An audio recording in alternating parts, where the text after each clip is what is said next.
现在欢迎您来到高白手世界。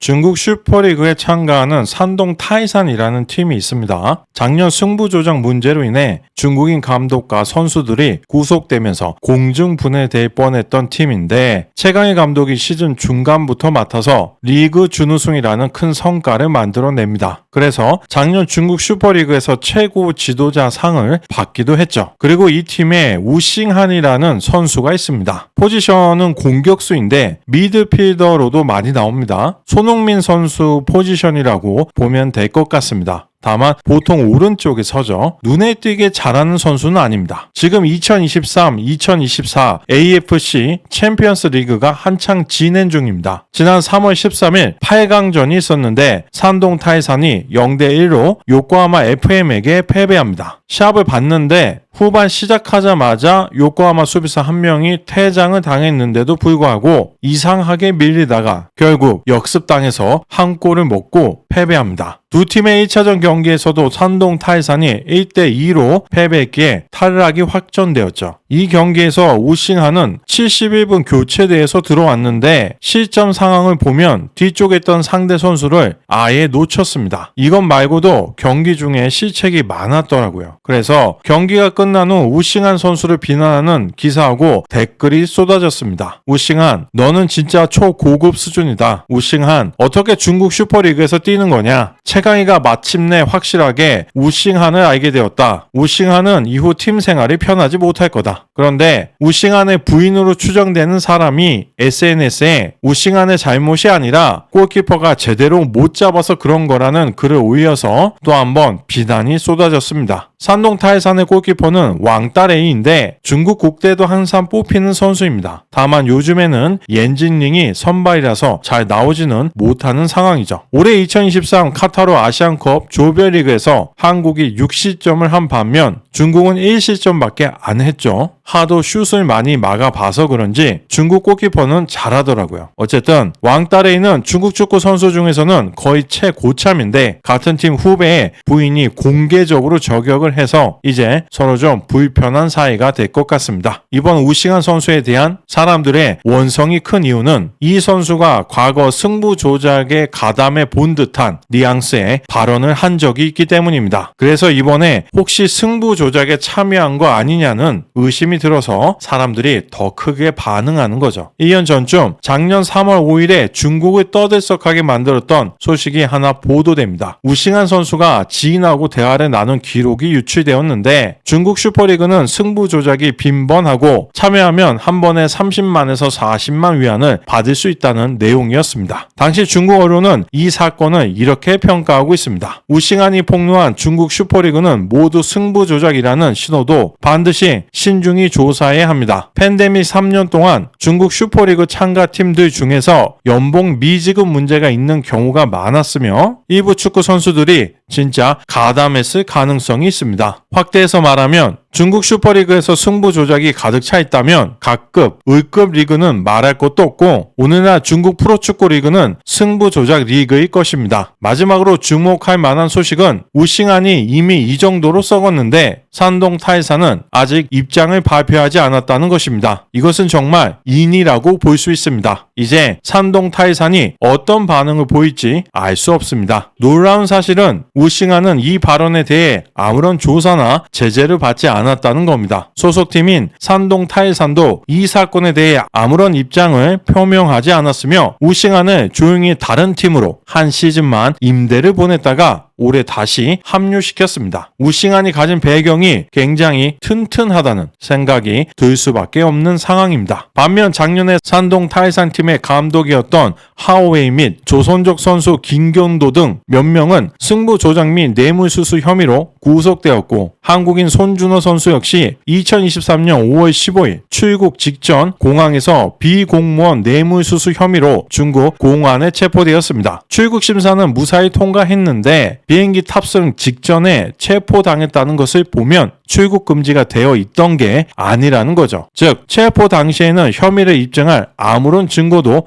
없었다는 것을 뜻합니다. 하지만 그런 상태에서 인신 구속되어 수사를 받기 시작했습니다. 민주주의 국가에서는 있을 수도 없는 인권 침해라고 볼 수 있겠습니다. 그리고 중국 공안은 2023년 6월 18일부로 구속 수사로 전환했습니다. 중국의 구속 기간은 최장 7개월이라서 올해 1월 이미 만료가 되었는데 아직도 손준호 선수는 구속 중이고 어떤 혐의인지조차 알려주지 않고 있습니다. 사람이 그냥 실종된 겁니다. 중국 공안이 자국의 승부 조작 범죄를 조사하는 과정에서 죄 없는 손준호 선수까지 피해를 보고 있는 것 같아 매우 안타깝습니다. 결국 손준호 선수는 구금 319일이 지난 2024년 3월 25일이 되어서야 석방되어 한국에 돌아올 수 있었습니다. 아마 손준호 선수의 인생에서 가장 길었던 10개월이 아니었나 싶습니다. 이렇듯 중국 슈퍼리그의 승부 조작 범죄는 감독과 선수들이 구속될 정도로 심각합니다. 그렇다면 과연 중국 유소년 축구는 어떤 상황일까요? 2022년 8월 7일 광동성 제16회 체육대회 15세 이하 남자 축구 결승전에서 큰 논란이 발생했습니다. 칭유엔시 대표팀은 광저우시 대표팀에